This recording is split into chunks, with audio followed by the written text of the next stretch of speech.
Bom dia, boa tarde, boa noite, gente. Tudo certo com vocês? Espero do fundo do meu coração que todos vocês aí estejam se cuidando e extremamente saudáveis da casa de vocês, certo? Gostaria bastante de dar um abraço em cada um, mas vocês podem ficar apenas com meu abraço virtual. Meu nome é Celso, como vocês já me conhecem, sou o professor de ciências de vocês, certo? E na aula de hoje a gente vai continuar o assunto que a gente viu na semana passada, Terra e Universo, certo? Só que estudando outro tópico. Mas antes de começar a aula, eu gostaria de recapitular o que a gente já viu até agora. E antes, eu gostaria de recapitular tudo que a gente já viu. A gente estudou já todo o capítulo 1, capítulo de máquinas e trabalho. Eu falei para vocês que trabalho é tudo aquilo que está ligado com duas coisas, força e deslocamento, certo? Ou seja, o trabalho é quando a força é exercida em um corpo, ou ela vai promover ou ela vai parar um deslocamento. Esse é o conceito de trabalho, certo? E a partir daí nós vamos ter as máquinas. As máquinas vão facilitar e melhorar a nossa vida, porque ao invés de nós, seres humanos, ficarmos horas e horas lá colhendo, plantando, grão por grão, coisa por coisa, nós podemos fazer trabalhos em massa. Uma máquina pode sozinha produzir todo um carro, fazer toda uma colheita, fazer todo um plantio, certo? Coisas que eram necessárias 100, 200 pessoas para fazer, 2, 3 máquinas fazem tudo sozinhas, certo? E o significado de máquinas é isso. Elas vão facilitar e potencializar a energia e a força que a gente coloca nas habilidades, certo? Lá antigamente, quando nós éramos homens da caverna, metade do nosso dia era só para conseguir alimento e 25% era só para cuidar e tratar desse alimento e os outros 25% era para tratar e cuidar de casa e da educação das crianças, lá na idade das cavernas e etc. Hoje em dia, a gente gasta bem menos tempo com o trabalho e gasta mais tempo com o lazer e outras atividades, certo? Eu falei para vocês que existem dois tipos de máquinas, as máquinas simples e as máquinas complexas. As máquinas simples, elas facilitam e potencializam as atividades humanas, já as máquinas complexas são a combinação de máquinas de diversas máquinas simples. Como máquinas simples, nós vamos ter rodas, alicate, tudo isso são exemplos de máquinas simples. Mas já em máquinas complexas, nós temos bicicletas, carros, porque eles vão unir vários tipos de máquinas. Nós também falamos sobre alavancas, e as alavancas possuem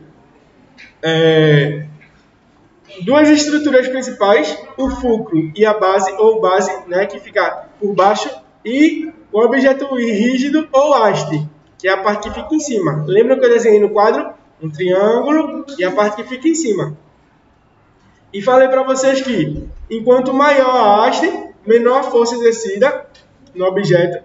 Enquanto maior a haste, maior vai ser... enquanto menor a haste, maior vai ser a força aplicada para exercer um trabalho, certo? E eu falei para vocês também que existiam três tipos de alavanca. As alavancas interfixas, interresistentes e interpotentes, certo? Depois nós estudamos sobre roldonas, ou pólio, e eu falei para vocês que elas vão facilitar e potencializar nosso trabalho, certo? E aí tem dois tipos, fixas e móveis. As fixas são quando as rodas ficam fixas no teto e a corda vai por cima, certo? E as móveis é quando a roda fica embaixo e a corda, na verdade, que está ligada à parede ou à estrutura rígida. E esse segundo tipo aqui, tipo de roldona móvel, é muito usada em academia, certo? Depois nós começamos a falar sobre calor e temperatura. Eu falei para vocês que termologia é a área que vai estudar vários fenômenos naturais, como calor, temperatura, equilíbrio térmico, transição e dilatação de calor e dos materiais. Depois, eu dei para vocês que temperatura era a medida o grau, na verdade, vai medir o grau de agitação das moléculas. Quanto mais agitadas as moléculas estão, mais vai se ter uma sensação térmica de calor. Enquanto mais paradas, e a temperatura é responsável por medir o grau de agitação das moléculas, certo? Eu falei para vocês que existem 3 escalas de temperatura que são utilizadas no mundo. Nós temos os graus Celsius, que são usados aqui no Brasil, Fahrenheit e Kelvin, certo? Depois, nós introduzimos o significado de calor. Eu falei para vocês que calor é a energia térmica em trânsito, ou seja, a temperatura mede o grau de agitação das moléculas e o calor vai medir o quanto vai sair de temperatura de um lugar para o outro. Por exemplo, quando eu boto 2 objetos, um quente e um frio, e eles, em determinado momento, sempre vão entrar em equilíbrio térmico. Isso é o significado de calor, certo? Depois, nós estudamos sobre as formas de transmissão de calor. E eu disse para vocês que existem 3 formas: condução térmica, convecção térmica e irradiação térmica. A condução térmica, o calor vai ser transmitido por um meio, certo? Por exemplo, quando você bota a panela com arroz e liga o fogo, o calor vai passar. Você botou a panela e botou arroz e você ligou o fogo. A panela, geralmente de metal, vai servir para passar esse calor que está na chama do fogo para o arroz. Essa forma de transmissão de calor é chamada de condução, porque é por meios sólidos. Se você tiver por meios líquidos ou gasosos, você vai fazer convecção. Por exemplo, vocês já se perguntaram como, se eu tenho um líquido, como é que a água vai esquentar? Na parte de cima e na parte de baixo? Por que isso acontece? Quando você está esquentando a água, a parte de baixo ela vai ficar quente e a de cima vai ficar fria. Tudo que é quente vai ter mais agitação de moléculas e as moléculas vão ser mais distantes, ou seja, vão ser também mais leves. Então, tudo que é quente vai subir e as coisas frias vão descer. Por isso que se usa ar-condicionado na parte superior e não na parte de baixo, porque a temperatura fria sempre desce e a quente sempre sobe, certo? Isso em líquidos e gases. E a terceira forma de transmissão de calor é por irradiação. É a forma como o Sol emite a sua energia térmica para a Terra, certo? Depois nós falamos sobre dilatação, falamos sobre 3 formas de dilatação. Falamos sobre a dilatação linear, dilatação superficial e a dilatação volumétrica, certo? E por último, falamos sobre a garrafa térmica. A garrafa térmica, eu tinha falado para vocês que ela é formada por 3 partes: a tampa, o vácuo e o espelho. O espelho, ele serve para evitar a irradiação que vai emitir do calor. O vácuo, que se forma quando você fecha a garrafa, serve para inibir a convecção, certo? A troca de calor a partir de gases e líquidos. E a tampa serve para impedir a condução, certo? Depois, na última aula, há 2 aulas atrás, eu falei a vocês sobre a combustão. A combustão é um fenômeno que ocorre a partir de 2 princípios. Para ocorrer combustão, eu vou precisar de combustível e comburente, sendo que o combustível vai ser a parte que queima e o comburente vai ser o que faz queimar, certo? Por exemplo, a maioria dos comburentes é o oxigênio. O oxigênio ele é que permite que o fogo fique aceso, certo? E aí, 2 exemplos que existem é o fósforo e o gás de cozinha, certo? Eu falei sobre combustíveis, que existem combustíveis renováveis e não renováveis, aonde os renováveis não se esgotam, como carvão e água, e os não renováveis são fontes esgotáveis, como o petróleo. Depois eu falei sobre biocombustíveis, que são renováveis, como etanol, biodiesel e biogás. E depois eu falei sobre máquinas térmicas, que a energia térmica vai ser produzida e gerada energia mecânica, certo? Nas aulas passadas, nós estudamos sobre Terra e Universo. Falamos um pouco sobre a Pangeia, a deriva continental, o surgimento da palavra Terra, por exemplo. Falei que, antigamente, todos os continentes da Terra eram unidos em um planeta só e recebiam o nome de Pangeia.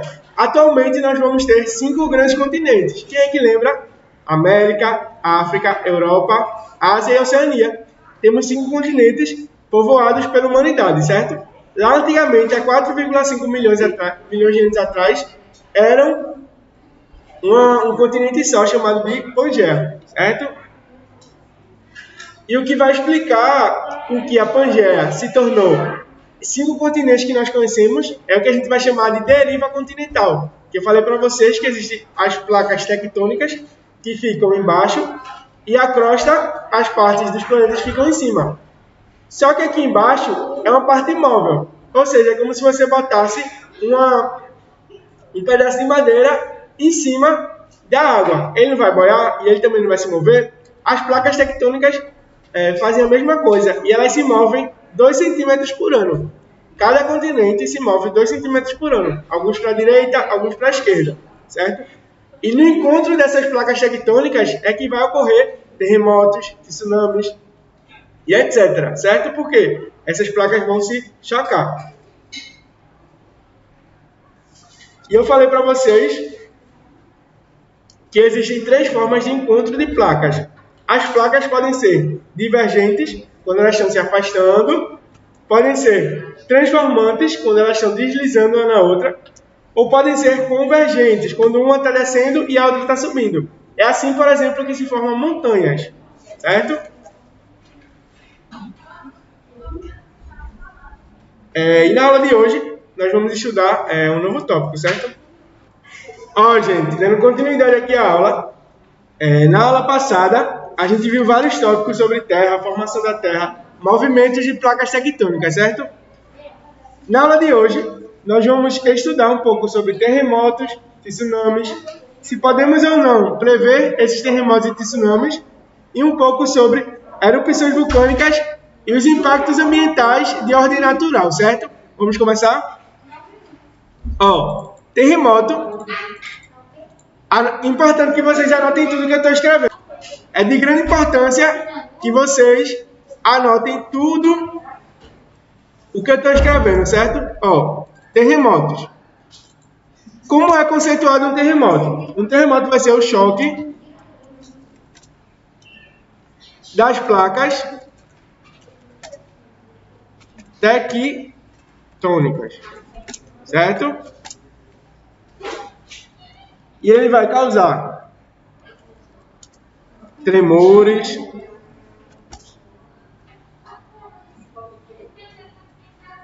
certo?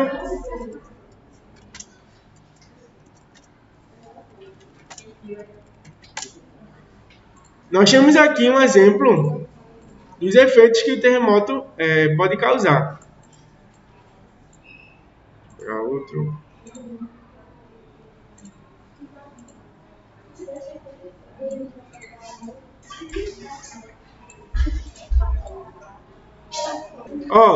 Nós temos aqui 2 imagens, certo?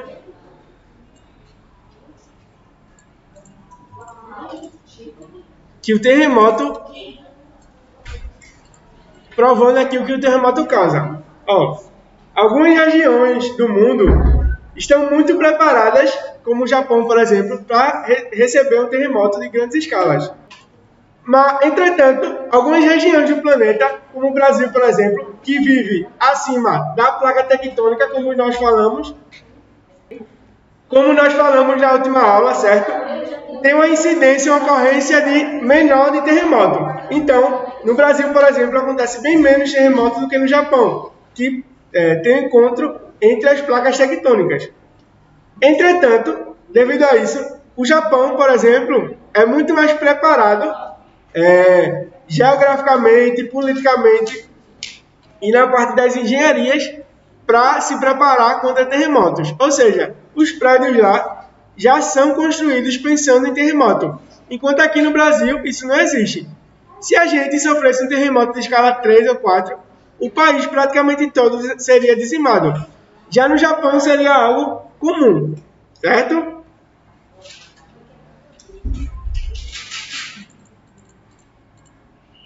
Agora, nós vamos estudar, ver um pouco sobre os tsunamis. Ó, os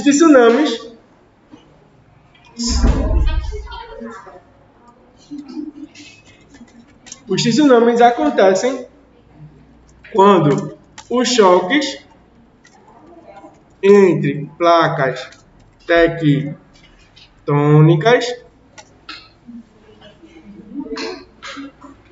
e abalos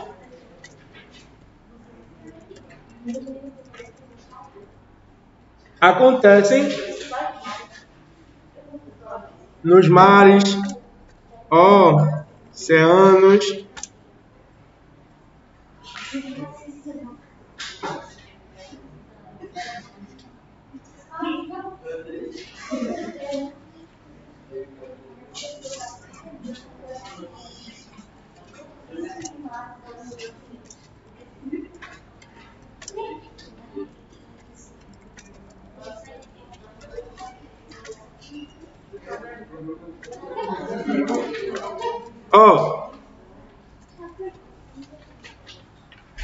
os tsunamis vão acontecer quando o choque entre placas tectônicas e abalos acontecem nos mares e oceanos, certo? Eles vão deslocar a grande quantidade de água para a cidade. Por quê? Esses abalos, igual como os terremotos, ao invés de ocorrer diretamente na cidade, quando ocorrem nos mares, gera uma onda. E essa onda vai fazer com que a água se desloque de um local, quando ela está lá no oceano, no mar, e vá para outro local. Certo? Vamos ver aqui exemplos de tsunamis.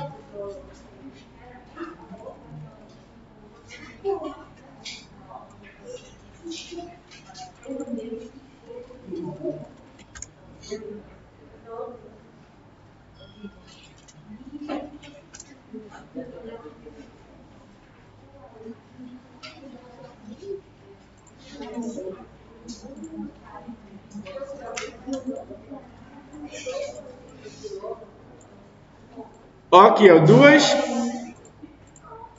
duas imagens que relatam a ocorrência de tsunamis na natureza, certo? Vamos ver?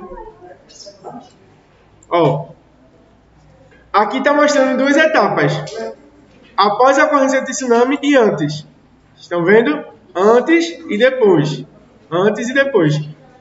Porque toda essa rajada aqui de água veio em decorrência dos abalos e dos terremotos que ocorreram entre as placas tectônicas, certo? Aqui, sendo que essa imagem aqui é de um filme, o filme é 2012, e ele aqui relata uma grande enchente. Isso aqui nunca aconteceu, certo? Mas, pela forma de vida do ser humano, certo? Pode vir a acontecer caso nós não mudemos nossa forma de pensar e de agir. Por quê? Hoje nós temos uma quantidade de água na natureza. Muita dessa água está congelada na forma de calotas polares. Entretanto, essas calotas polares vêm derretendo em decorrência do aquecimento global. O aquecimento global é algo natural. Entretanto, nós, seres humanos, estamos adiantando, ou seja, agilizando esse aquecimento global e fazendo com que a Terra um dia fique inabitável para grande parte da população mundial, certo? E para isso não acontecer, é necessário que vocês se sensibilizem sobre a causa ambiental e mudem as suas formas de agir e de pensar, certo? Caso isso não aconteça, nós estaremos deixando a Terra inabitável ou muito ruim de se habitar para as próximas gerações, certo? Agora, nós vamos ver um pouco, vou fazer aqui uma pergunta para vocês, e aí em casa vocês pesquisem, certo?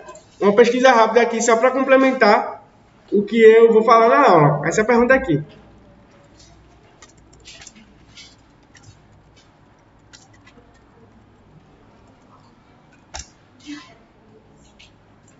Ó,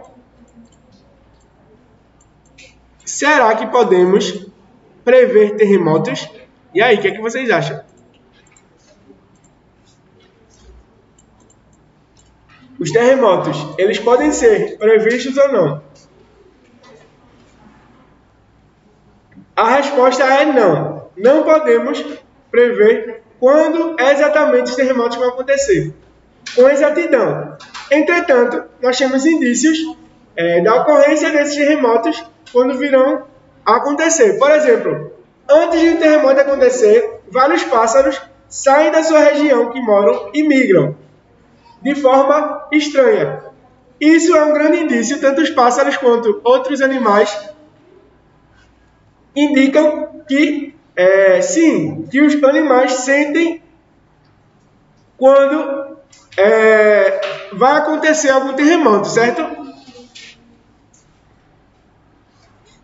Entretanto, nós vamos poder analisar todos os terremotos que aconteceram, baseados em uma coisa, a chamada escala de Richter.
Ó, nós não podemos prever quando os terremotos acontecem, entretanto, é possível analisar os que já aconteceram por meio da escala Richter. Eu vou explicar para vocês o que é.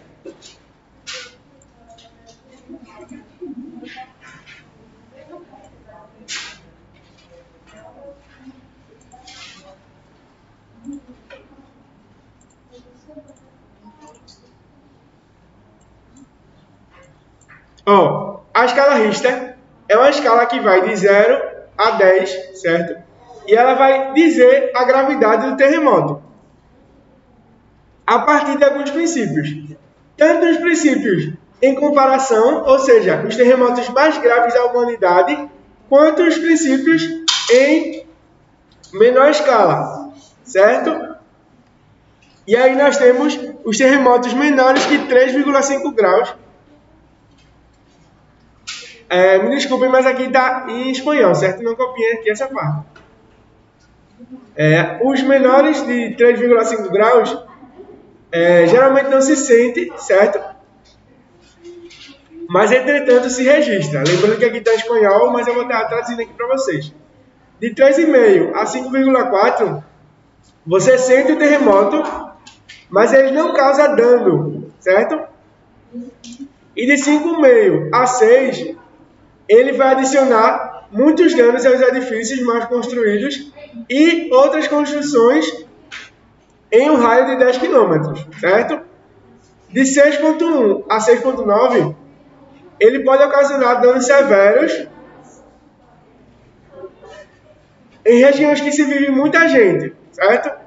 E de 7 a 7,9 é um terremoto muito maior e causa graves danos às comunidades em um raio de até 100 km. De 8 ou mais graus, ele pode destruir toda a construção, por exemplo, certo?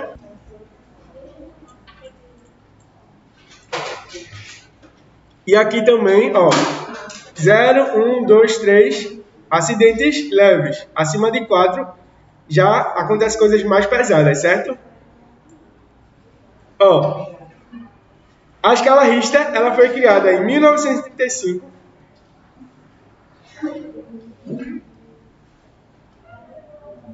E ela vai relacionar duas coisas, certo? Ela relaciona a destruição local e a preparação local. Ou seja, a escala Richter pode ser muito grave. Entretanto, se acontecer no local preparado, ela não é tão alta porque o local estava muito preparado.